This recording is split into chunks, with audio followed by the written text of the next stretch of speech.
Yes, guys, I'm Si. Welcome to Cardiff City World. It is a very sad day for the world, for the football world, for Cardiff City fans and fans of football generally.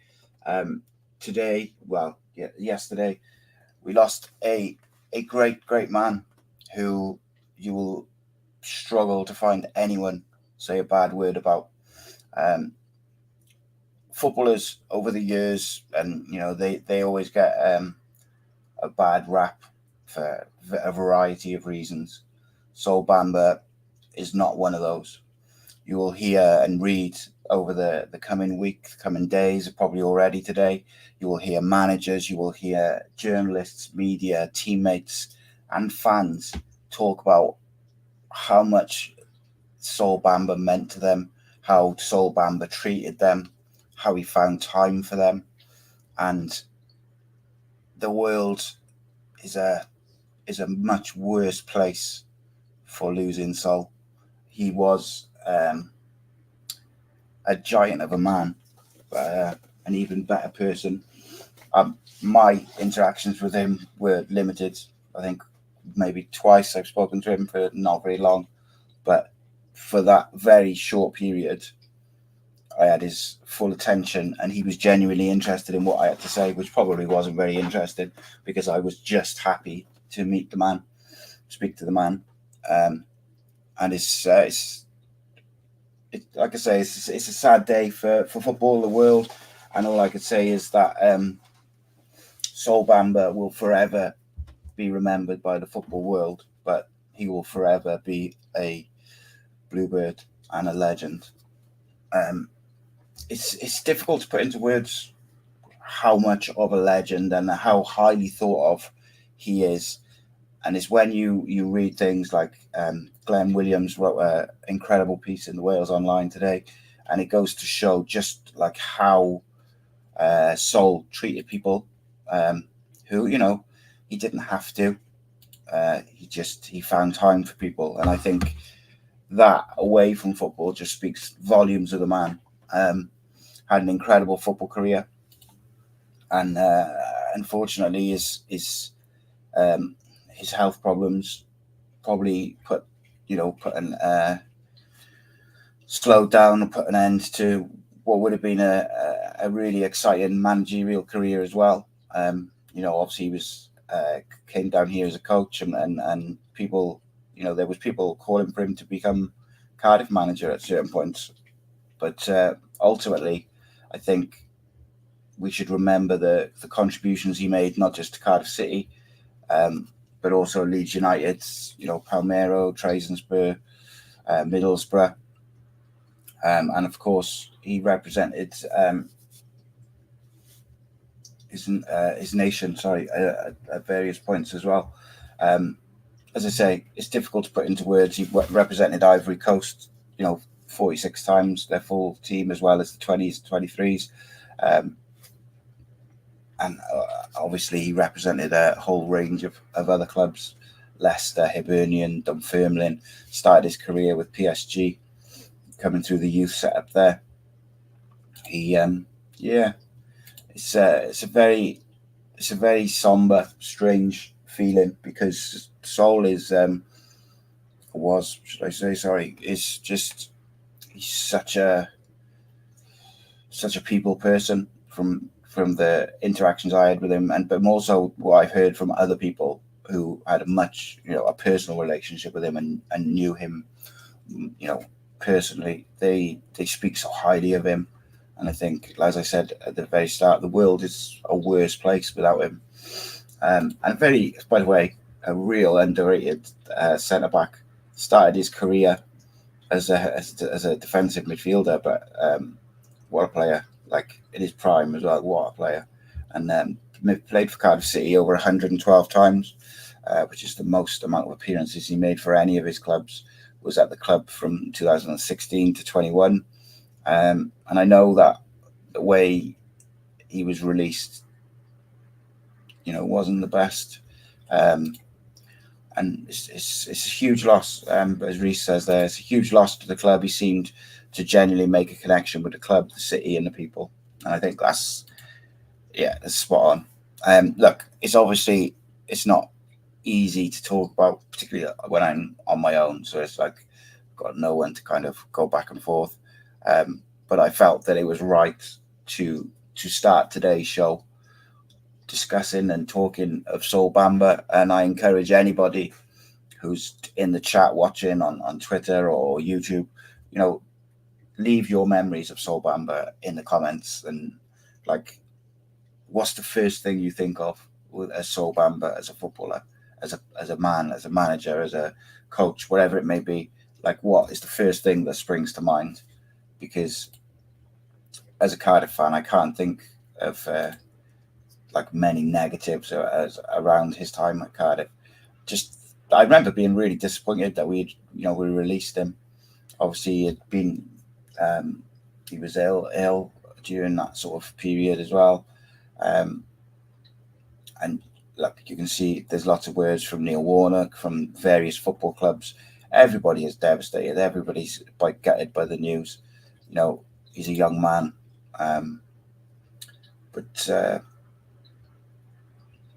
And I think, like Reece says there, I know a few Jacks on Fair Play, they've left some lovely comments. Do you know what, mate? Like, rivalry and football rivalries, they are what they are. And I'm not going to pretend there's not some animosity and hatred and all these things that come with it. Of course there is. But when things like this happen, generally people will come together. People will understand that some things are bigger, And my thoughts are with his wife, his family. It must be incredible. It must be incredibly hard for them, because it's, even when someone has those health problems and whatnot, and they're fighting those things, it's so difficult to deal with, even under those circumstances. Sloper Roads Blues says, Sam to the way, we'll never ever forget that trip. Indeed, mate. And there is so many memories. And like, I was umming and ahhing about doing the show today because whatever, I've been not very well myself overnight and stuff like that. And last thing I really felt like doing was doing a podcast when you're having like Crohn's and related stuff and whatnot. So I didn't end up doing the breakfast show. And I didn't actually know about it until I woke up this morning, and it was just really knocked stuff out of me, really gutted. But I decided that at the end of the day, even if I do it really badly, as I am, I would like to pay tribute in the tiniest of possible ways that I can. And I would do that by doing the show, talking about Sol and my small interactions with him, very small. And then also we will go on and discuss, we'll do the breakdown pod, because one thing that Sol Bamba most definitely was, he was a husband, a father, a great man, but he was also a football man. He loved the game. He loved Cardiff City. He loved the fans. So for me, as someone who just talks about football and creates content and stuff, I felt like the best way that I could pay tribute to a great human being and a great football man is by talking about him badly, and then talking about football and doing, discussing and talking about what we all love, this Cardiff City World community and channel that we're building and is growing every day. This is because it's fan opinions. We want the fans to be heard. We want the Cardiff fans to have a voice. And I would like to think that Sol would be all about that. But maybe this is the wrong decision. I don't know. Maybe it's not a time to talk about football, but that was the decision I made. Some people will agree, not agree, such is life. But I could be joined by a guest in just a second, who was a friend of Sol's, and I'll be able to talk about it much better than me, but he'll also be able to discuss the season with me as well. And I think he'll help me out a little bit, because I feel like I'm just going around in circles, floundering a little bit. But it's because I want to pay tribute to the man, and I want to talk about Sol, and I want to do all the right things. And as I discussed, why I'm still doing the podcast and stuff like that. But also, like, I don't want to in any way seem as if I'm sort of just, all right, let's talk about the football and being disrespectful, because that's the last thing I want. As I said, I toyed with the idea of not doing the show, but it's a community that I'm proud to have begun to build, and I'm proud that's growing, and it's voices for Cardiff City fans. And maybe it's a place where we can just go and we can share memories of Sol, and we can think about Sol, and we can also, in a bit, talk about football and talk about Cardiff City, and we'll talk about where are Cardiff City going into this international break. But first of all, let's take a minute. Let's talk about Sol Bamba, the man, Sol Bamba, the player, Sol Bamba, everything. Sol Bamba. Let's talk about him. Paul says, just the best captain and leader, who always had a smile for everyone. When he got sent off, he did that too. He did that well too. Yeah, it's. I'd be lying if I said I'm not struggling to find the right words. Mark Hudson said, never had a chance to witness what a truly great man and leader you were. We had shared stories, and I loved our chats, however brief. My heart goes out to Sol's family. I'm devastated for you. Junior Hoylett, who won promotion with Cardiff alongside Sol, said, R.I.P. big bro, love you always. Andy Campbell, played for Cardiff and Middlesbrough, said, awful news, a genuinely gorgeous human being. So, like, just those few comments straight away tell you the gravitas and the respect that the man has. A couple of comments from the current Cardiff squad. Callum O'Dowd has said, absolutely heartbroken despite everything you went through. You epitomised the most positive outlook on life, a lesson I'll hold forever. My thoughts are with you and your family. I just realised I need to adjust something. Apologies, as I do some stuff on the fly, just in case my guest comes. Yeah, that's okay. Right. Yeah, and I think this is it. So Sloper Road says, I'm not even bothered about the football after the news yesterday, so that takes a back seat in times like these. Yeah, and I think this is it. And this is why I was like toying with the idea of doing nothing at all, toying idea of a short tribute at the start, and then go with what we normally do on a Sunday evening. And then I kind of decided to do someone in between. As I say, Sol was a football man. He was all about Cardiff and Cardiff City fans. So I think, we can talk about what you want to talk about at the end of the day. As I say, I'm hoping to be joined by a guest in just a second. Just wait for him to join. But yeah, and let's go back to those comments. Neil Warnock obviously made Sol Bamba his first signing when he came to Cardiff. He said, I cannot believe I won't see that beaming smile again. I'm so happy that Sol was part of my life, and we have such brilliant memories together. I'm heartbroken for Chloe and the family, and for all my thoughts are with them. Sol was a ray of sunshine, and I'll miss him so much. Nathaniel Mendez-Lang wrote, my guy always looked out for me. Love you, brother. Neil Etheridge, one of the nicest guys I've met off the field and on it. Always smiling, always so happy, always seeing the brighter side of life. When I joined the club, before he knew me, Sol treated me as a brother. When we got to know each other, we became family. Rest in peace, Sol. And like I say, I picked a few just to sort of not random, but a few of the Cardiff ones obviously related. But there's so many, and I'm sure they will come even fast and furious over this next week as people deal with the news, particularly people who knew him well. It's going to be a real tough time.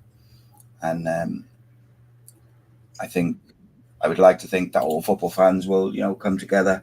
But I'm very delighted happy to welcome my guest, Paul Abbandonato, who's got no head. Apologies. No worries. Thank you for joining me, mate. I just felt it was more. I've been floundering a little bit just to find the right words, mate, really, and just talk about Sol Bamba and the kind of guy he was. I had very limited interactions with him, but I obviously know like a lot of people who knew him very well, and including yourself, and they speak so highly of him, and I know it's difficult for you because he was a friend, but just kind of describe Sol Bamba as what he was like as a person, a footballer, everything. Do you know what? I've been covering Welsh football, Si, for the best part of 30 years now, and I can genuinely say, and it's genuine rather than because of events that have happened, that he's probably touched me in a way. I've got close to quite a few players and managers and coaches and referees and you name it, directors, but few have touched me the way Sol has. He just genuinely is one of the, if not the most likable people I've actually met in football. I mean, there's a bit of a cliche, isn't it, to call somebody a gentle giant, but that's what he was. On the pitch, that guy was a colossus for Cardiff City. He was a leader, he was a captain, he was brilliant in both penalty boxes. He was an outstanding centre half, I think, amongst I would unhesitate if I was just walking the dogs just a moment ago, and I was sort of thinking of like the best Cardiff 11 from this century that I've seen, and he would be in there with Gabadon as my centre half. I thought he was an outstanding footballer, but irrespective of that, off the field, he was just, he would do anything for you. He was happy-go-lucky. He always had a smile on his face. He never said no to anything you wanted. He was incredibly humble. He was down to earth. I genuinely can't speak highly enough of him, either as a player for Cardiff, as a defender for Cardiff, or as more importantly, as a human being. To be honest with you, I think that's the best way to sum it up. I can't really say it any more than that. He was just a great guy, a legend on and off the pitch, I felt.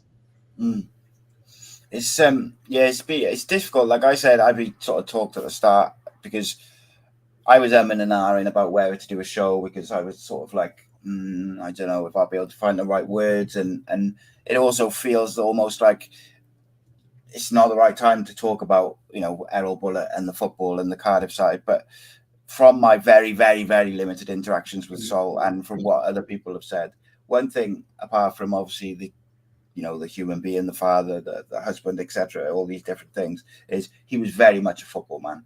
And I think part of Cardiff City World, as it keeps growing and growing, in the short space of time that it's been a thing, has been about fan opinion, fan views, fan memories in cases like this. And it's a community which is building and growing.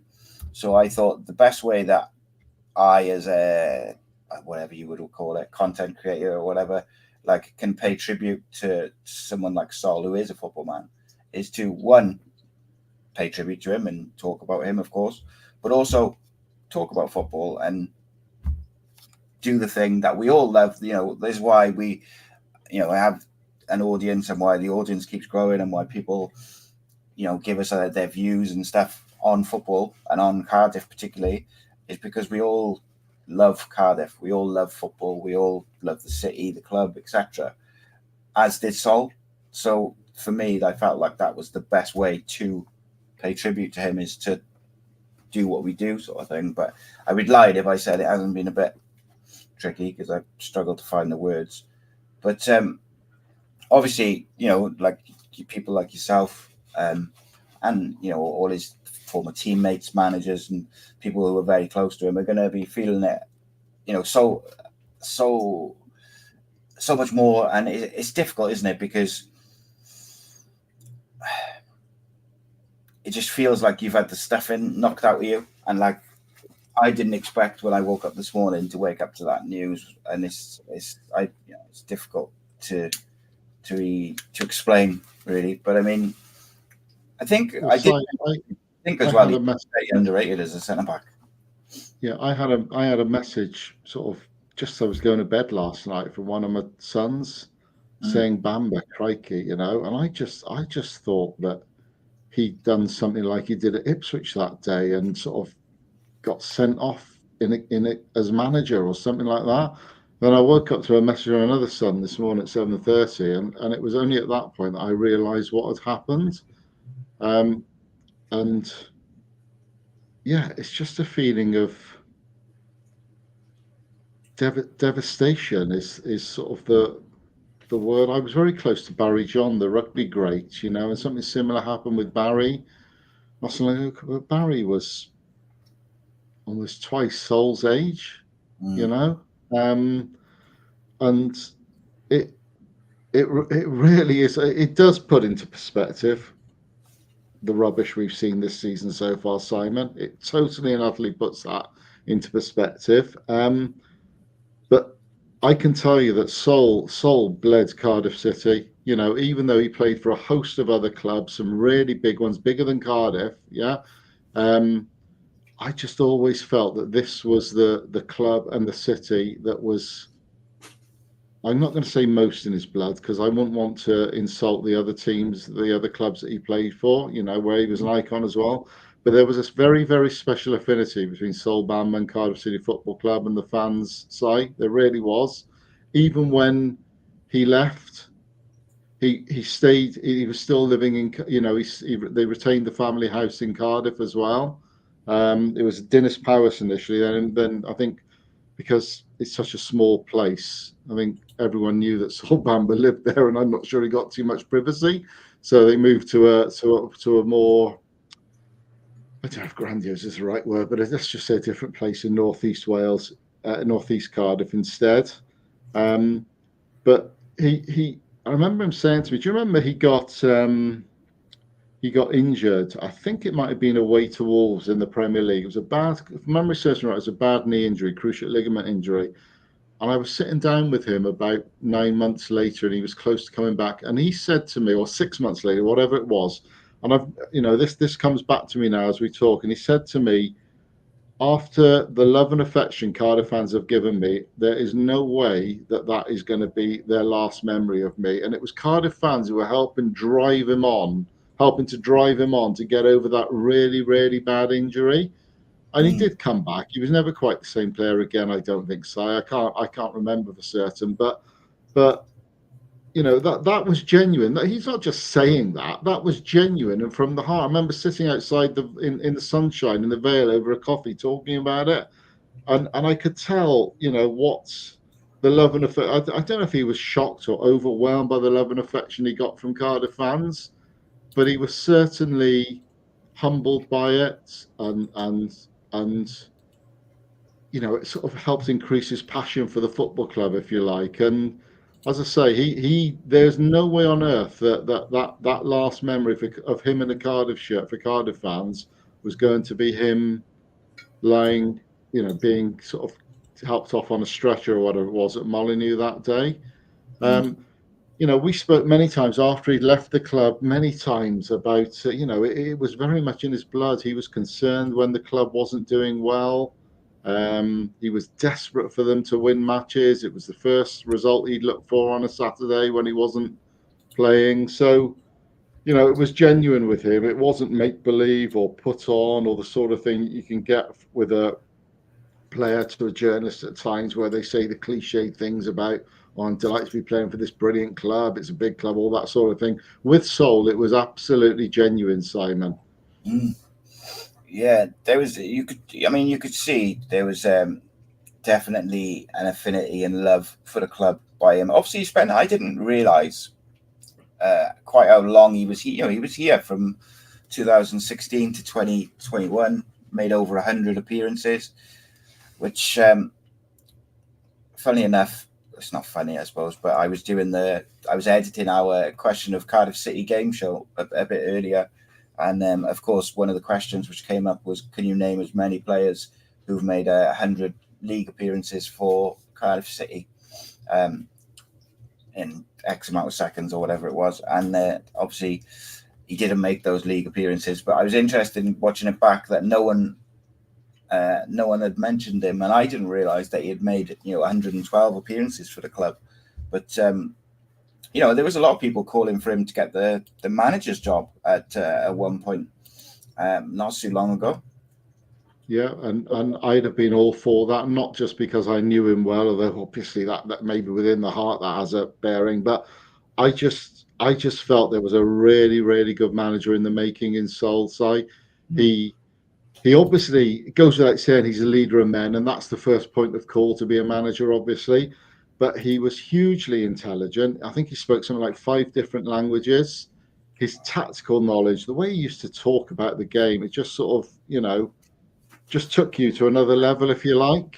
And not everyone does that, Simon. You get a bit immune to it, if you like, but you're almost hanging on to his. He was talking about how if he got the job, he would change the approach and play 3 at the back with Junior Hoylett as a wing back and things like that. He was ahead of the game in terms of thinking these things a few years ago. But I also always felt that because of his immense contacts in the game, and to my shame, I didn't realise how much pedigree Sol had in other countries as well. So how often he played for the Ivory Coast with PSG, things like that. But I always felt that I really fancy the idea of Sol Bamba via his contacts unearthing a few gems from the continent, midfield gems, who in years to come would be worth multi-millions to Cardiff City. So I thought it would potentially make sound business sense as well. I actually think with the right coaching setup around him, he'd have made a brilliant manager. But it was unfortunately, obviously, never to be. Yeah. Was there ever a point where that was discussed within the club? Do you know? Because I know there was definitely a clambering from fans at certain points. Yeah. Well, it was definitely discussed because actually Sol went on record, didn't he, as saying that I think he went as far as saying that in effect the job was his if he wanted it. I'm not sure that was actually the case. But clearly it was, Vincent Tan and the hierarchy had the utmost regard for him. So clearly it was definitely discussed about whether or not somebody like him should get the job. But I think Cardiff, other than the Steve Morrison experiment, Cardiff, by and large, tend to go for experience, don't they, Simon? And I think that would always have been held against him, and for that matter, Craig Bellamy at the time, for example. So I think that, rightly or wrongly, that was the view from the hierarchy. They always seem to think that they need the experienced man at the helm, and I get that argument. I totally get that argument. I'm not going to disrespect that argument. But I've actually always felt that Bellamy would be a brilliant manager in the making, and we'll see whether or not he is with Wales now, Si. And I always felt that Sol would as well. I just thought those two would sort of buck the trend, if you like, if they were given the opportunity. Yeah, I think like the biggest obstacle with young managers is clubs which will take a punt on them, for lack of a better term, but also be patient with them. Like you look at Michael Carrick, I think he's doing a fantastic job at Middlesbrough, and I think he'll continue to do so until he's snapped up by a bigger club. I wouldn't be surprised although I didn't think their Middlesbrough were particularly great on Saturday, they've got some cracking young players, particularly in midfield, and they've also got players to come back, which I just think he's doing a very good job of replenishing the kind of players as they get rid of players or sell players. He's doing a great job. But, of course, Middlesbrough's hierarchy is notoriously patient with managers. They will give them the time.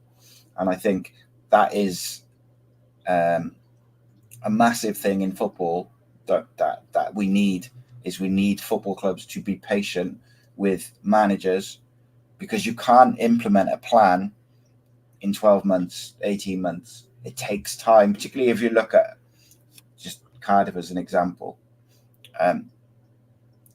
Like when Errol Bullock came in, there was a massive, massive rebuild that was needed in the squad, the personnel, above the manager, the coach. There was a huge overhaul that was needed. You can't do that in a year. You certainly can't do that in a year with free transfers and loans and a transfer embargo. Now, going back to the kind of original point, is I would like to see a bit of a renaissance, if you like, of football clubs giving young managers a chance.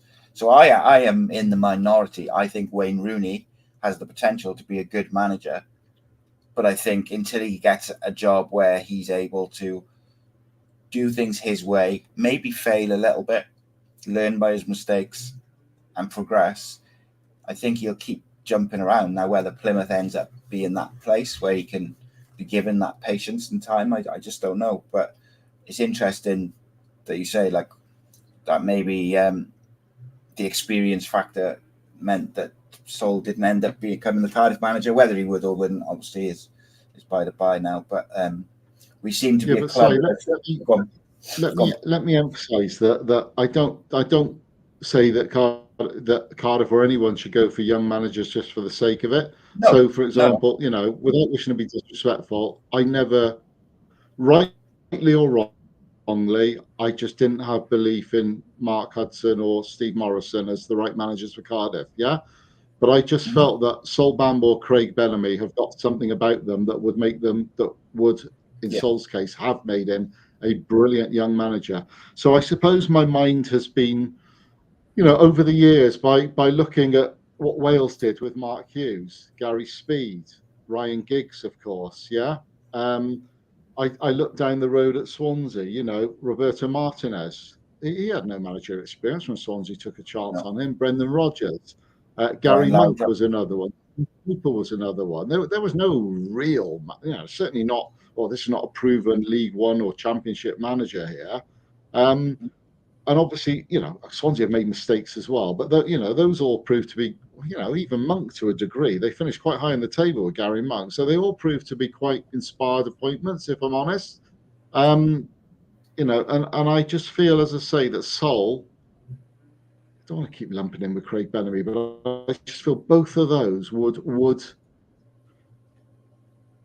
you know, there's the embodiment there of a really good Cardiff City manager in the making. I felt that because of who they are, were, the fans would have been behind them as well. That automatically would have given them extra time, and I'll tell you what, their passion would have reverberated around Cardiff City Stadium as well to the fans, which have emanated through to the dressing room and so on. So I just saw it as win-win, but it wasn't to be in Sol's case. I think it will be in Craig's case at some point down the line, for what it's worth. But obviously, he'll have Welsh experience to his name by then. But I think, for what it's worth, I think Aaron Ramsey could be another one. I think another bright guy who could be a really good manager in the making one day. I don't feel the same about Gareth Bale, for example. I don't think that it would be with Gareth. It's just you get a gut feeling on certain individuals, and Sol was right at the top of that as far as I was concerned, believing that he would be good. Yeah, I mean, it's certain traits, isn't it? And I think it's not just footballing traits or how well they know the game or if they've got a real love of tactics or analysis or whatever it may be. It's also a feel of how they are as people, how they treat other people, how they deal with negativity from maybe the press or fans, or how they deal with adversity. You know, all these little things contribute to your kind of viewpoint of what you think someone can do, whether that's, you know, rightly or wrongly. We all make assumptions or judgments, you know, every day on people, don't we? You know, it's a human nature thing. So I can definitely see, you know, how you would think that about Sol, without a doubt. And I tend to agree with you. Like, as you mentioned earlier, like, speaks 5 languages, very, very intelligent man. But like I said, he was a footballing man.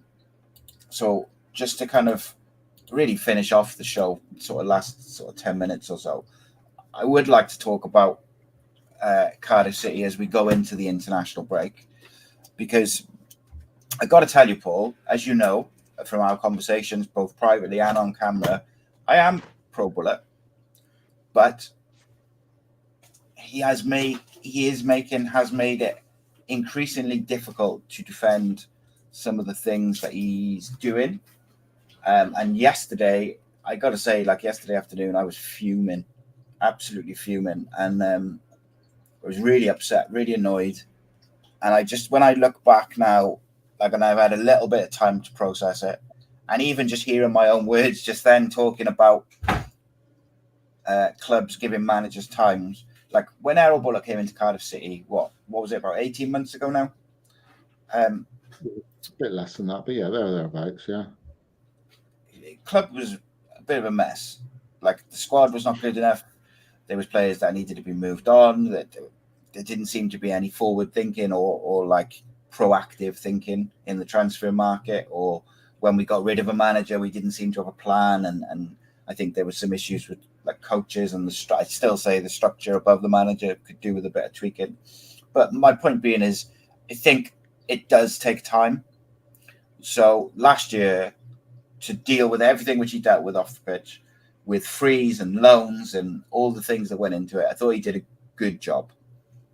I thought last season he made mistakes, but I kind of, in the summer when I thought back, I was like, well, maybe, there was reasons for those mistakes. So, for instance, when he kept sticking with certain players or certain teams, certain selections, maybe it was because he felt like he was almost playing for his job. So he couldn't bring the youngsters in earlier because there was a pressure and he didn't have a contract. I don't know. But in the summer, I was so positive because, one, I thought we did very good transfer business, bar maybe one or two things that I think they could have addressed. Like I do think we could have done with a bit more pace. But generally speaking, I think we've brought in quality footballers who are better than they all go into the starting 11 pretty much, I think. So, and we also brought in some young players, which brings the age down, which I know is something you've talked about. But what I saw in pre-season, which excited me the most, was when we had possession of the football, we had a whole different shape to how we were playing to the last year. So very often in pre-season, we would have the kind of Siopis role, for lack of a better term. He would sit with the two centre-backs, but then we'd have five across the front with the two full-backs, the two wide players and the striker, with then the 10 and the number 8 sort of just behind them pulling the strings. And what that did is it pinned teams back and allowed us to play quick, interactive football. And then in the first game of the season, that shape had gone back a little bit and it wasn't quite as attacking. And then by the Burnley game, maybe understandably, we did it for the first half a little bit. But then, by first half against Swansea, Middlesbrough, we are back to the same shape last season, which caused so many issues in terms of creativity. So I understand the fan frustration with it's the same as last year, because it felt very same as last year, yesterday and the first half against Swansea. Would you, what do you think of my, I don't know, it was a bit of a rant, I guess, but I went on a bit, but you get what I mean. I think it's very fair, Si. I mean, I didn't see enough of the pre-season games to make the judgment in the style of play that you're talking about. What I was assured of, and I'm like you, I've been a Bullet man on the basis that Cardiff needed continuity, on the basis that this could be something different now to sort of take the club onwards and upwards. And I still come back to the first 2 or 3 months of last season when we probably saw the kind of football that you're talking about in pre-season this year, which was, really progressive, creative, attacking football. And then, as we've said before, it just fell off a cliff. And so, we had, as far as I was concerned, we had to see signs of improvement, hitting the ground running. There was no, and I saw his team selection for the Bristol Rovers pre-season friendly, which was clearly the warm-up for the first game against Sunderland. And it demoralised me a bit, to be honest with you, Simon. When I saw a midfield with a combination of midfield three with a combination that there'll be a combined age of 96 by the end of the season. In modern day football, that just doesn't work. And he shouldn't have allowed that situation to develop, as far as I was concerned. The pace is desperately missing. Errol bemoaned that at his press conference after the Middlesbrough game, but it's no good bemoaning it 24 hours after you've had 3 months to sort it out in the transfer window. So something's not adding up for me here. I'm also concerned. I was at Errol's press. I wasn't at that presser yesterday, but I was at his presser after the Sunderland game where he talked of controlling the match. Mm-hmm. And then it's something that he repeated. Repeated yesterday, talking about Cardiff missing chances, which is costing them the opportunity to win games. And I've even seen a phrase out playing teams or something. I don't know what planet this is from, because that is not the Cardiff City I'm watching. I've got to say, Simon, right? There was I don't recall a single clear-cut chance against Sunderland. Yeah, there were balls put into the box, hair and scare them, but defenders were there to clear the ball. There was the mighty chance against Burnley, which was clear-cut, and I think O'Dowda missed a header in the second half when he was sort of free. Obviously, there was a great goal against Swansea. I don't really recall too much other than that.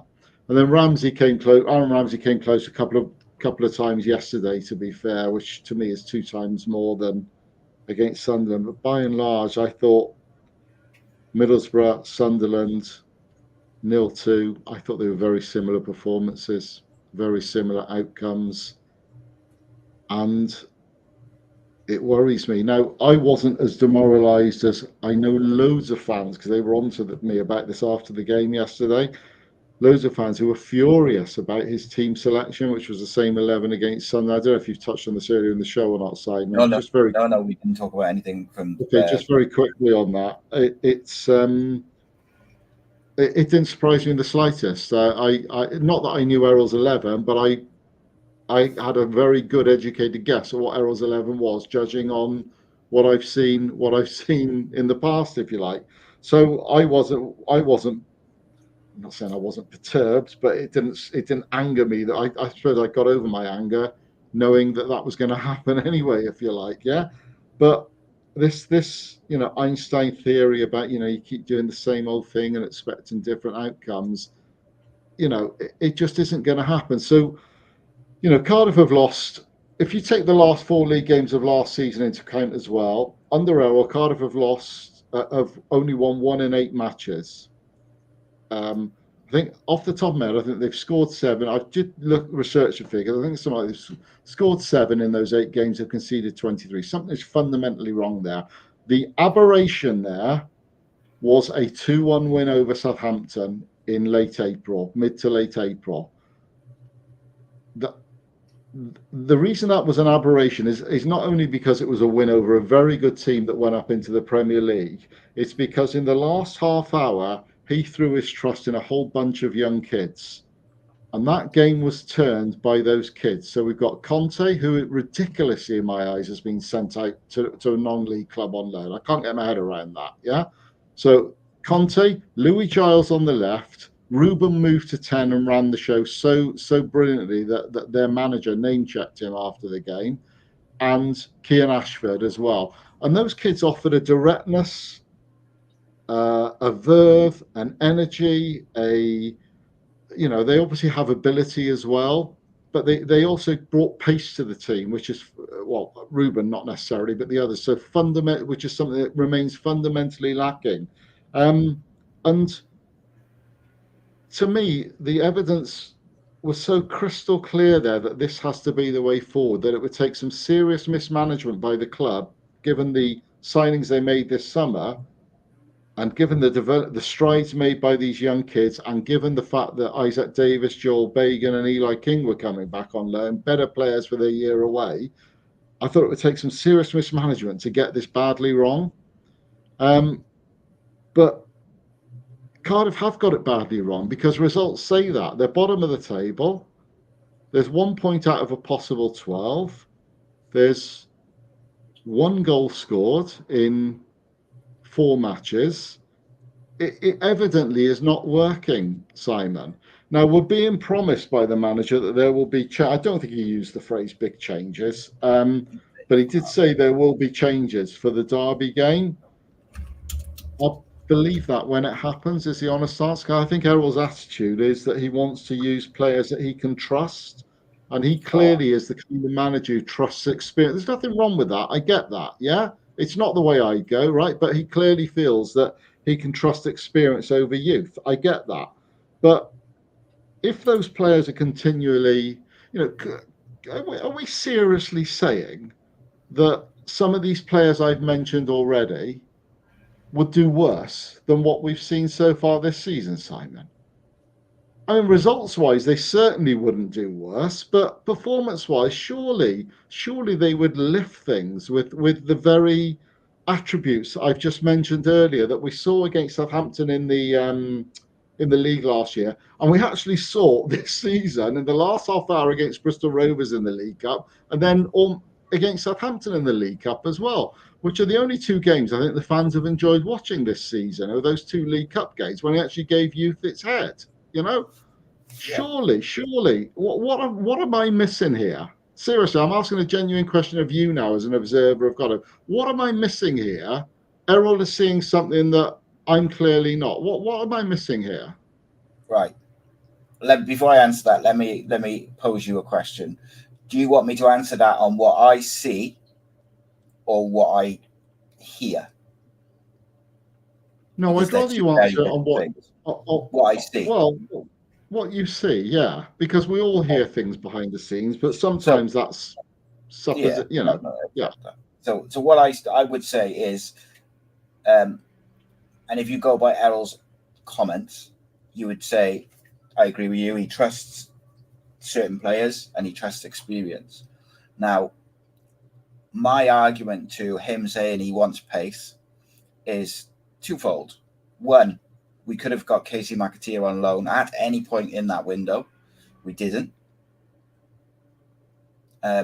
Two, we have players with pace that we could utilize. So that's a choice. Yeah. Now, is that because he doesn't want to drop certain players, or is that because he doesn't trust the young players? He trusted them in the EFL Cup to the point where he played Gutas, where I think he had to play just because he knew he wasn't going to start on the Saturday.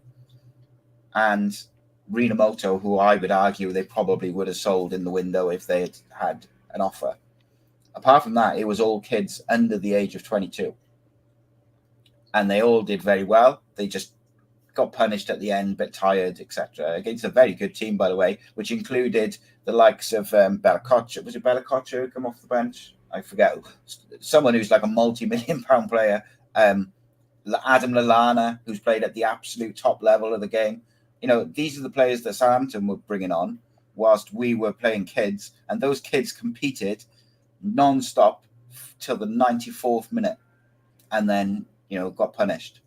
But to me, there's no excuse for it now, Paul. Like, you have a squad, that squad that Cardiff have assembled now, between what we have in young players and what we've brought in. Any manager who is going to manage a club with the potential of Cardiff City, because let's be frank, Cardiff City should be bigger and better than what they currently are, for a whole variety of reasons, which we could discuss for a number of hours, I'm sure. But the point being is, the players are there, but not just that. And this is the bet which absolutely frustrates the hell out of me, because I do like Errol Bullitt. I like that he's a bit prickly. I like that he's quite forthright in his press conferences. Although I'd argue you can't believe a word a manager says in a press conference, but that's another thing. But what frustrates me is that I feel if he was to change his system ever so slightly, and you mentioned Sol Bamba wanted to play three at the back for wing backs, for instance, I think the players he's got, the way he wants to play, would be far more suited to a slightly different system with wing backs where he could utilize Louis Giles, he could utilize K Pacquiao. He can't utilize Conte anymore because they put him out on loan, as you mentioned, ridiculous. But he could have pace on the way in the wide areas without asking them to be championship level fullbacks defensively. He's also signed Darland, who so far with the eye test looks very good. You've got Callum Chambers, played at the top level, very experienced defender, and then you've got Will Fish, who's one of the most highly rated centre backs in the country in terms of the UK. And then you've also got the experience of Gutas, who you can kind of filter in and out. Plus, you've got Perry NG, who can play in a 3. Although I would argue you can discuss whether you think he should be starting at the moment. There's another conversation. But then if you play that 3 in the wing backs, that allows you to utilise Ruben Colwill. That allows you to utilise Alex Robertson. Like, I thought it was absolutely ludicrous that Alex Robertson came off yesterday. The one midfielder who's athletic, technically really good and sharp, and actually making things happen and getting around the pitch, to take him off was bizarre. But a change in tweaking system and not too much of a change in personnel, but a little bit of change in personnel would address a lot of the issues that Cardiff City have with creativity, pace, like defensive issues, structural issues within the team, tactical issues. And what I don't understand, and I titled the show last year, towards the end of the season, will stubbornness be the downfall of Errol Bullock? And I think when it's all said and done, if he doesn't end up being a success at Cardiff City, it will be down to his own stubbornness, because he has the players. He's just choosing not to utilise them. And the problem is, Paul, just to finish on that, is I'm not asking him to do something that he's not ever done before. When he was in Turkey, he utilised wing-backs and 3 at the back quite a lot.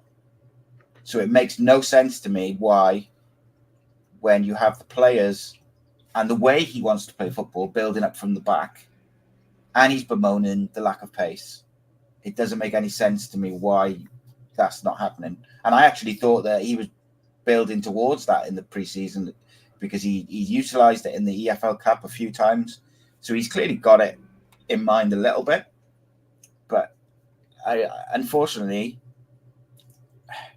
as much as I want it to work for him, because there's many things I like about him and what he's done in the last 12 months, I'm starting to worry that he's going to lose the fans because he's not doing obvious things.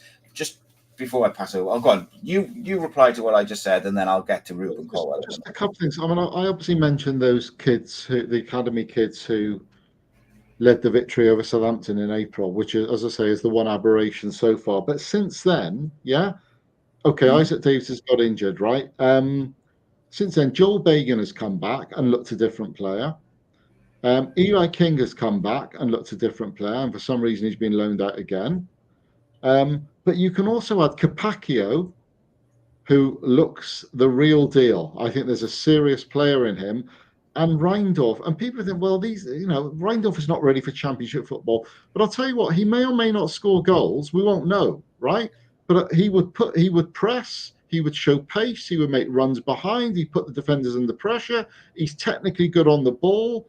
And I think he'd link play as well. So at the moment, you've got a situation. I love Aaron Ramsey. I'm not joining the clamour for Aaron to be dropped, which obviously, I'm different to most Cardiff fans in that respect, because they don't think he should be in the team. I get that. I understand the arguments. But if you are playing Aaron Ramsey, you have got to have legs, energy, pace, and verve around him. You cannot have the players around him, and I include Willock in this, who the manager is picking. It's blatantly obvious that that's the case. So you either get pace in, or you either change the system that you're talking about. And I quite like the idea of Ramsey and Ruben as 2-10s, by the way, in the way that Wales used to play it under Chris Coleman, with Bale and Ramsey as the 2-10s, albeit different stratosphere, I accept. Or you have got pace in that squad. So you need to make a big decision to leave out senior players and pick the younger players who will bring that pace and energy.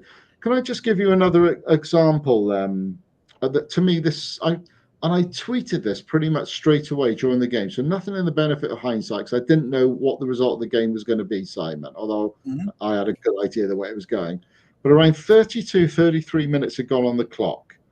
Manu Siopis got the ball in midfield, and he actually did something quite decent. he actually sort of won the ball, turned on it, and he hit a diagonal ball at speed, right to left. Callum O'Dowda, right in front of me, was running onto it with 15 to 20 yards in front of him, a defender backing off, oceans of space. It was crying out for just one touch, go to the byline, Kanga and Maita get into the box, cross the ball, head it in, or have a go on goal. Basic football. Callum got the ball, and I like Callum, by the way. I like O'Dowda.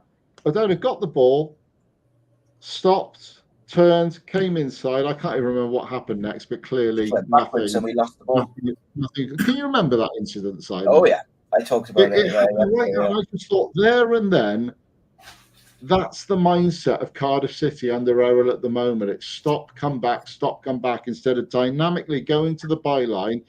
The exception to the rule was those 20 or 30 minutes against Southampton in the League Cup, but also against Bristol Rovers in the last half hour when Kieran Evans and Ollie Tanner showed pace and directness to go to the byline and cross the ball.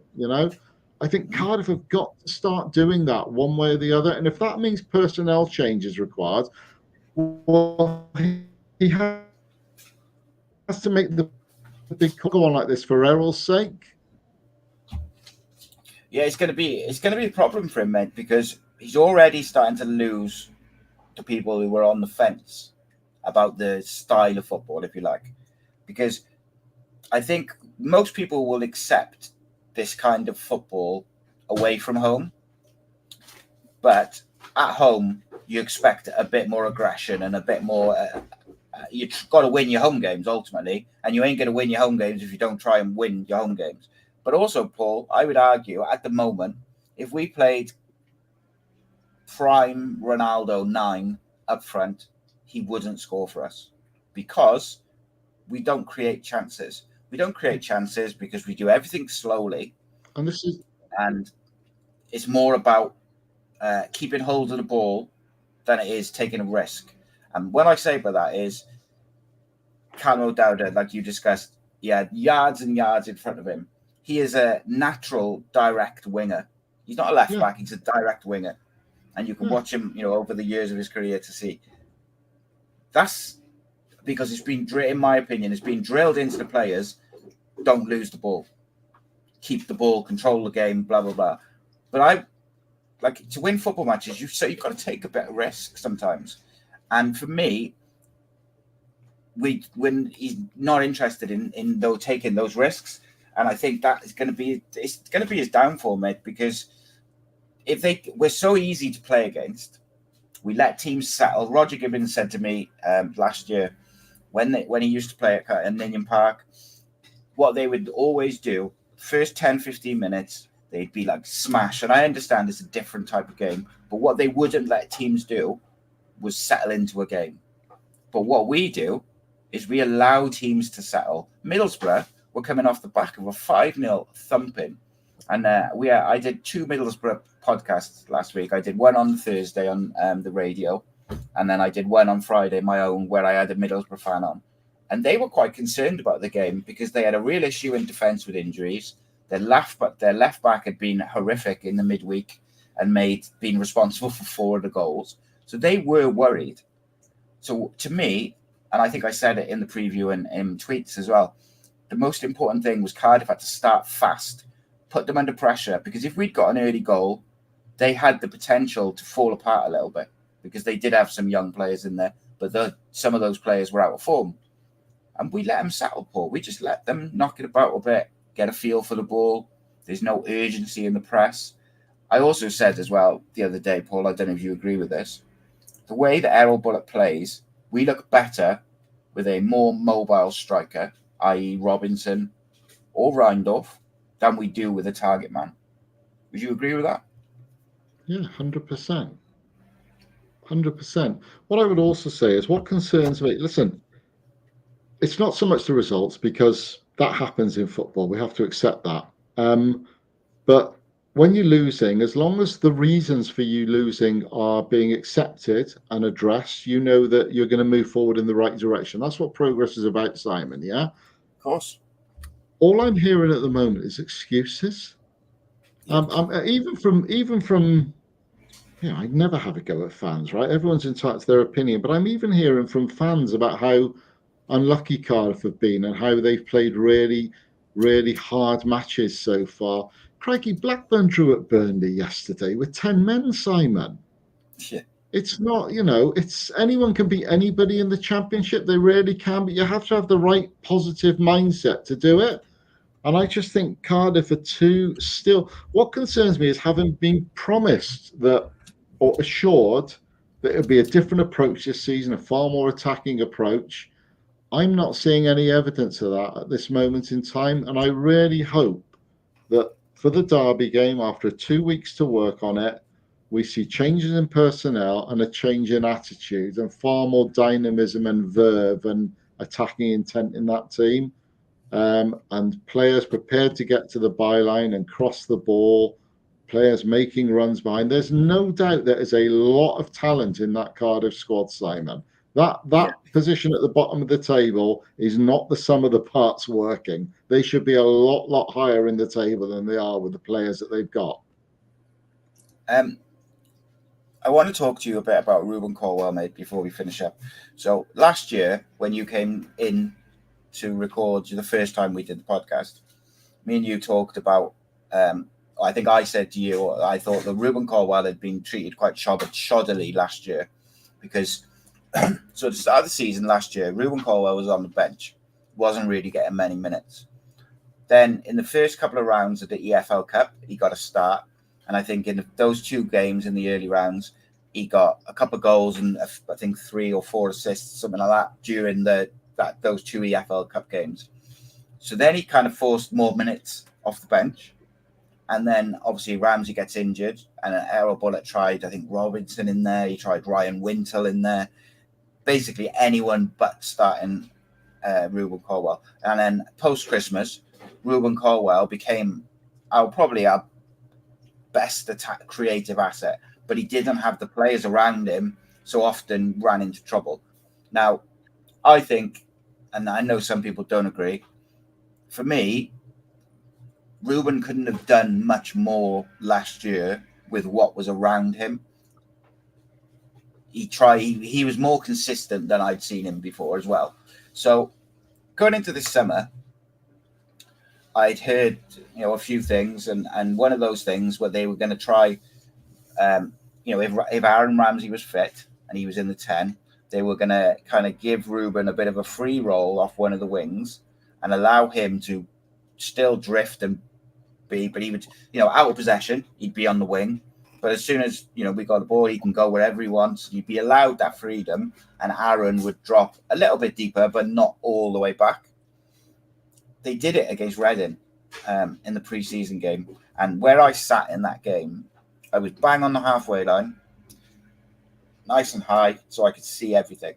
But I also had my 15-year-old son there, who watches Ruben like a hawk because he plays the similar position and he loves it. So I spent a large sort of portion of that game really watching the shape of Cardiff, the way we played. And look, we weren't amazing, but we pressed really well. I think Robinson actually scored a goal from a press. And a big part of that was Robinson through the middle, and Ruben was kind of floating off the left into the middle. I think it was the left, might be the right.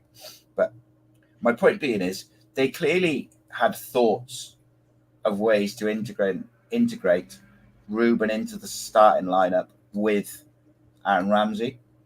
Whereas now, and this kind of goes into what I was going to ask you. So in his press conference this week, he said he needs players he can rely on to play for 90 minutes, etc., etc. Now, to me, and I think a lot of fans would probably agree, I'd rather get 60 or 70 minutes out of players who are going to create chances, press, make us aggressive, create chances and have a bit of flair about them, than going behind and then just chucking on the same players at the same time each game. It was predicted at 2:55, Paul. If you had said to me, what subs do you think he'll make? I could have told you the exact subs he was going to make and probably the exact time as well. But at what point do those players get fed up of trying to rescue the team from 1-0 down or get a winner? Or it makes no sense to me. Ollie Tanner Had an absolute stinker in the first game of the season. Every time he's played since, he's been good to exceptional, but hasn't been given a start. Ruben Colwill, exceptional in the 10 versus Bristol Rovers, didn't get a start. This past Wednesday in the EFL Cup, plays for an hour, runs the game, absolutely superb goal, but also created numerous opportunities. Maybe not direct assists, but like is involved in the build-up directly. Dictated the game. And actually, when he went off, Cardiff lost a bit of control and creativity. But I understood. I thought he was bringing him off because he was going to start on Saturday. Made sense. Nope. Same team, same issue. And I said last year I thought he was treated shoddily. If Ruben Colwill goes through this season, getting 20 minutes here, there, and then getting a start, getting taken off for half time or an hour, and he's always the one that comes off, or he's always on the bench. If I'm him, I'm thinking, do you know what? Maybe this move to Southampton or a Premier League club who are going to use me and believe in my abilities is going to be better for me, because I can't work out what more they expect him to do. And just the last thing I'll say, mate, about like there was a question mark about his work rate and his defensive work. Errol Bullock wanted him last year to work harder defensively. Almost the one player on the pitch who I don't need to work massively hard defensively is the number 10. If the wingers and the striker and the two midfielders are all drilled to press and defend the way they should be, the number 10 can kind of mark space and block passing lanes and things like this. You don't need him to be like chasing back to your own area, because you want him, if you break down and, if Siopis wins the ball on the halfway line, you want your number 10, whether that's Ruben or Aaron Ramsey, to be in a position where you can play it into his feet, he can turn and you can hit teams quickly when they're out of position. If he's chasing back to the halfway line, he's not in that position. I just think on Saturday, home game, it was outrageous that Ruben Colwill and probably Tanner didn't start. Robinson, I understand he was carrying a bit of a knock, so I do understand that. But I feel sorry for Kanga, by the way, which is another subject, because I think he's trying to play him through fitness or into fitness. But every time he plays an hour and doesn't score, what's that doing to his confidence? That he hasn't scored again as a striker? Would he not be better half an hour against, or 20 minutes against tired defenders? I don't know. Sorry, mate. But yeah, you get the drift of what I was saying. Yeah, all I say on Ruben, you say it was outrageous he wasn't selected from the start. I knew he wasn't going to be. I'd say it's thoroughly predictable. So up until Middlesbrough, Cardiff had 5 games this season? And in 3 of them, is it 5 games? Yeah, 5 games, 2 League Cup, 3 league games. And in 3 of them, he was Cardiff's best player by a country mile. Well, maybe not by a country mile against Swansea, but because Tanner played well and Robinson played well as well and Darlin played well. But I still think he was Cardiff's best player in that game as well. And he was certainly the best player by a country mile against Southampton and Bristol Rovers. So in that respect, and he's also scored a couple of goals in that respect, and indirectly or whatever, involved in assists, putting crosses in, that sort of thing. So I don't know what more he can do, but it comes back to what I said earlier about Errol clearly feels he can trust certain players more than others.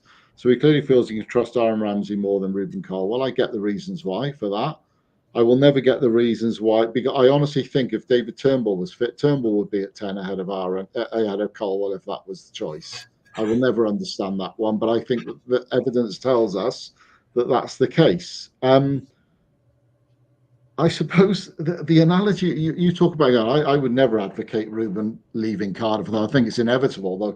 At some point they'll get a record transfer fee for him, and like John Toshak and Nathan Blake and Phil Stat or whoever, they're Rob Earnshaw, their best player. Cardiff Cardiff always sell their best players, historically have done that, and that's inevitable with Ruben at some point. But let's see his talent shine in the Cardiff shirt for a while. Let's see, Ramsey was another one who went. Let's see this immense talent, justified, if you like. So an analogy I'll make is Ollie Cooper at Swansea. Ollie Cooper is not in Ruben's league as a number 10. Yeah. Ollie Cooper's was in the Wales squad because he's getting regular foot, because Swansea have placed their trust in him as a young academy player, and he's thrived as a result of the trust that they placed in that young academy 10. Whereas Ruben, it's in here, out there, in here, 10 minutes there, 60 minutes off you. Do you see what I mean? How can any momentum be built up with a talent? So, Cardiff, I'm not going to call him a generational talent because that's going too far. But, you've got this almost unique creative talent at the moment on Cardiff's hands, who opposition players, fans, and commentators tend to rave about as well, even some of their managers. And yet, Cardiff either don't see what's under their noses, or they do see what's under their noses, and Ruben's not up to it. So something isn't adding up here, Simon. And I think the Ollie Cooper analogy I give you is quite a good one, but I think that would apply to a few clubs as well. So I think Cardiff could handle Ruben's talent better than they are doing. I'll be diplomatic and say it like that in response to what you said. But here's the thing, right, Paul? Or the question I'll ask you. Generally speaking, over the last year, have Cardiff City, the team, looked better with or without Ruben Colwill playing most of the time? With him by a country mile. I've seen games last season. People say to me, he never plays well when he starts. That's nonsense as well. I've seen games where he's been taken off after 70 minutes because he's either blowing or whatever, which may or may not be an issue. But I've seen Cardiff almost capitulate as soon as he goes off the pitch. They suddenly lose any passing rhythm and all that sort of thing. And then I see him come on in a game where there is no passing rhythm or anything, like Swansea, for example, and there are other examples. It's not just Swansea. And suddenly he comes on and it all ignites and it all clicks. So the answer to your question is they're clearly a better team with him in the team than they are without him, aren't they? I think all the evidence tells us that. I don't think he didn't pull up any trees on Saturday, by the way. I thought he looked angry, mate. I said yesterday. He didn't pull up any trees. He was okay. No more than that. He was okay. I thought he and Tanner offered a bit of spark to start with that was missing in the first half, but they're definitely better with him in the side than they are without him in the side. But I'm not sure that Errol Bullitt sees it that way. I don't think he's a player. Just the final point I'd like to make is you said something there about people are going on about Ruben's defensive ability or whatever. Well, Errol Bullitt said it last year that he needed to work harder defensively. So this is the bit that annoys me. Yeah. I'm not going to name individuals here, right? But there are a whole raft of Errol Bullitt favourites, right? I don't see their inability to create being questioned. Yeah. Or, inability is too strong a word, but you know what I mean? I don't see them say, they've got to create more. They've got to do this. I don't see that. So why are we always focusing on the negativity of somebody's defensive aspect, Simon? Well, this is the thing, right? Paul, is the whole point of having a team and a squad and a system and tactics is because different players fulfill different roles. Ruben Colwill's role is not to defend. I understand actually, if you look at the Southampton game the other day, he was the trigger point in the press, where he was the furthest forward in the press with Reindorf just behind. And this is, I think, what's annoying fans is Errol Bullitt's called out Ruben. He's called out Ollie Tanner, but you never hear him criticise Cyprus for giving the ball away, or Gutas for the mistakes he made, or Halvert for the horror show that he put on the other week. And I'm not saying that he should do that, but he's happy to criticise the same players, young players, and it just becomes like the fans get frustrated. And look, I'm not saying that Ruben Colwill is the savior of the club and that he should, just be able to do what he wants. But him and Tanner at the moment will offer more going forward than what we are currently doing. They will create more. And if you have the right striker there with him, I would argue that we'll probably score more as well. I would like to know, though, Paul, I'm going to put you on the spot a little bit. What would your starting 11 be against Derby if you were picking the team? Not what you think Errol, because I think Errol will pick the same side, Barry will bring Rawls in for Robertson. Which is outrageous in itself, by the way, but go on. So what would you pick if you had the choice? I would. Will you pick yours after as well? Yeah, absolutely. So I'd stick with Hobart. I'd stick with the goalkeeper. Do you know what I will say? I'll just interrupt you quickly. Everybody's been calling out for Alnwick, but I thought Alnwick was really poor on Wednesday. So against Southampton, it's not as if Alnwick's not made mistakes with his feet as well. So I'd stick with Horvath, yeah. Well, he had his chance to make a point, didn't he, on Wednesday, and he didn't make it. Darlin Chambers, yeah. Okay, yeah. I put Joel Bagan at left back. I'd probably stick with Perry and G, but I would seriously consider, if Conte was there, I'd have him. I would seriously consider putting Capacchio there because pace has got to come into the team, Simon. It's not going to come in the middle. The only way you're going to get pace in that team is in the wide positions, yeah? So, and the fullbacks have got to be getting forward more to support the front player. So I would consider, I'd probably stick with NG, but I would seriously consider that as a change. I'd go Theopis, Ramsey, Colwill to try and bring control to the midfield. It's not as if Dogs of War are going to win. Cardiff have got Dogs of War, apart from Joe Ralls, if you like. So I'd probably go with those three in the midfield. And then you'd have to change the front three. You have got to get pace in the front three and directness in the front three. So I'd probably go Tanner, Ashford, and I'd start Robinson, but Reindorf will be on the bench to come on as an impact player. Now, look, I got no issue with Robertson playing. If that is the case, you'd go Theopis, Robertson, Ramsey, and Ruben will have to hold down one of the wide roles. But that then completely contradicts what I'm saying about the need to get pace in that team. Although, if he's got an overlapping fullback with him, and he's got a striker like Robinson making runs in behind, it sort of kind of negates the need for the pace a little bit more than we're seeing so far. So it'd be something along those lines. I'd need to think about it close to time, but off the top of my head, something along those lines, fine-tuning it. You? So if it was solely down to me, I would play three at the back. Yeah. If we assume that Fish is not quite ready to start, I would play Bagan or NG as one of the three, depending on if I looked into Derby's team and whatnot. So I'd have Chambers, Darland, and then one of NG, Fish, or Bagan. Left wing back, I'd probably go with O'Dowda, but I would be seriously considering Louis Giles. Right wing back, I would have Capacchio. In the middle, I would have Robertson and either Rawls or Ramsey, because I think Cyprus needs to be taken out of the team to get his head straight, because whilst I think we need his aggression and energy and the rest of it, he's given the ball away so much and he's not doing what I want him to do if I was the manager. I just want him to break up play and give the ball to the person, Robertson or Rawls or whoever. I don't need him to play a Hollywood pass.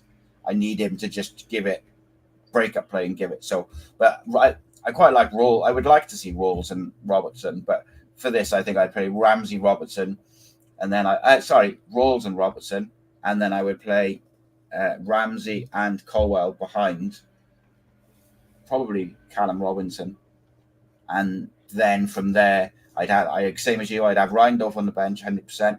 I'd have Ashford on the bench, and I'd kind of go from there. If we assume he's going to stick with the same system, then I would go with O'Dowda, Darland, Chambers, Pacquiao, and then in the 2 I'd go with probably Ramsey, Robertson, or Rawls, Robertson. Left, I would go Ashford. Right, I would go Tanner. 10, I would go Ruben. And 9, I would go Callum Robinson. But again, I would have Willock. So this is why I don't understand the Conte loan, Paul, right? Because on the bench, you want as many creative and offensive options as you could possibly get. So if you've got, so you've got, you have a keeper, and then you have a centre back, so say Gutas, and then if you've got Conte on there, he covers you for both fullbacks, wingers, centre midfield as well if you need to in emergency. So what that allows you to do is you can then, all the rest of your subs can be midfielders, creative players, wingers, pace, youngsters, because you can name, what is it, like 8 players on the bench or something? So you can have youngsters and a mix of youngsters and experience on there. There's no excuse. You don't have to have Mate in the squad if you don't want to, because at the moment I don't understand what Mate is offering, because he's not doing well as a winger and he doesn't finish chances as a striker. So why not have a Reindorf on the bench? Because he'll at least he'll work and he'll press and he'll make runs, create space for others. I don't understand it. For me, 3-4-2-1 is the way that I would get the best out of this team and this squad. I think Siopis needs a break from the team just to get back to where he was previously, because I think he is causing a bit of an issue in the middle. My worry is without him, I'm not sure there's anyone there who will do the dirty work. I think Robertson can do it to a certain extent, but not with the same aggression. I think we will see a midfield of Rawls and Robertson eventually. And then it'll be down to whether Ramsey's fit between him and Ruben in the 10. And I actually think Rawls switch into more of a Stephen McPhail role, sitting in front of the defence. I think that might work for certain games. Certain games, you're going to need Siopis. You need that. People call him a headless chicken and someone who's going to go flying into tackles and break play up. You need that. But other games, you need someone who can read the game. I like your teams. Okay. Cool. I do like them. I like it better than the selection that's being picked at the moment. I like mine as well because it brings genuine pace into all the wide positions, Simon. So you've got genuine pace in both full-back position. Well, Bacon's not exceptionally quick, is he? But he's quick enough, yeah. But you've certainly got pace further forward with Tanner and Ashford. I want Robertson to be in that team as well.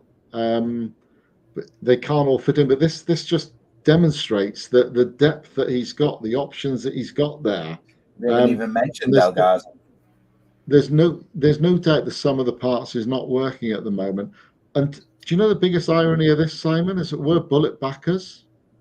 Yeah. And our frustrations are coming out as bullet backers here, aren't they? I dread to think what the non-bullet backers, of which there are an awful lot out there, would be thinking about things. We're bullet backers. We're trying to constructively offer ways forward whereby this team can be re-energized, and the key to that is change of personnel, change of mindset, and bringing pace into that team.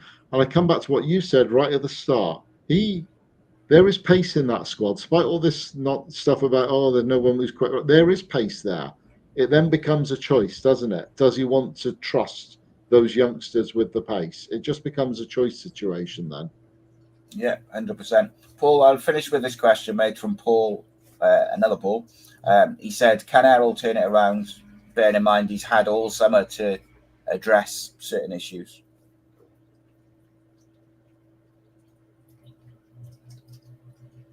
I don't know. If you'd asked me at the start of the season, going into the season after the window we had and the pre-season, and what he was saying and what he had what I'd heard and things like this about, there was going to be a definitive change, particularly at home, how we went about our business, I would have said 100% stick with him. I think it's going to work long term. I do think it's been a difficult start, but the championship is the championship. It was always going to be a difficult start. I just think he is a bit unfortunate that a lot of the players he's brought in haven't been fit. I'll give him that. But like you have just said, he could have trusted the young players until those players are fit. He's playing players which aren't fit instead of playing the young, exciting, pacey players. Kanga's not fit, so why isn't Reindorf or Robinson starting? El Ghazi's not fit, so why isn't Keane Ashford getting a goal because Willock's not quite doing anything? You know, Mate's doing nothing on the right, so why isn't Oli Tanner playing? Ramsey's been struggling a little bit. I thought he was a bit better against Middlesbrough, but he had been struggling a little bit up to then, so why isn't Ruben being given more of a chance? You know, Robertson, I think, was really good on Saturday. Why did he go off when Siopis was probably the more likely candidate to go off? These are the decisions which, in my opinion, he's getting wrong. And stubbornness will be his downfall, mate. That's what I said last year. I want it to work for him. And I want fans to stick with him regardless, because ultimately I don't want us to become the toxic football club. It's just, pull it out, social media, blah, blah, blah. Let's stick with him until he's not Cardiff City manager. We can offer we can analyse what's going on, but let's, for 90 minutes every game, let's get behind him, let's get behind the team, and then we'll talk about it either side. Just want to see a change of mindset and approach from the manager. 100% behind him. Just want to see him justify that belief we have and offer a more adventurous team selection and a more adventurous approach to games, particularly at home. Yeah, indeed. Right, Paul, I appreciate you joining me, mate, and I understand it was difficult to talk about Sol and that, and I know I messaged you like 2 minutes before the show started as well, but I do appreciate you giving me your time, mate. And it was a very interesting conversation. Hopefully we'll be having a more positive conversation soon regarding Cardiff and their current season. I encourage everyone to leave their memories and thoughts of Sol Bamba in the comments and whatnot. I think that's something which is therapeutic, but also, it's nice to read and hear those things. I'll be back tomorrow night with another journalist. Darren Whitcup is joining me tomorrow night to talk about the current Cardiff City season and how he sees it. So we'll be having a chat, and then the rest of the team will be focusing on Wales and stuff next week. But until then, Paul, thank you very much, and of course, thank you to all the viewers and the people who've been watching on Twitter and YouTube and stuff. Apologies that we didn't get to the comments as much towards the end of the show. We're just trying to cover a lot of stuff. But cheers, and we'll see you soon. Bye.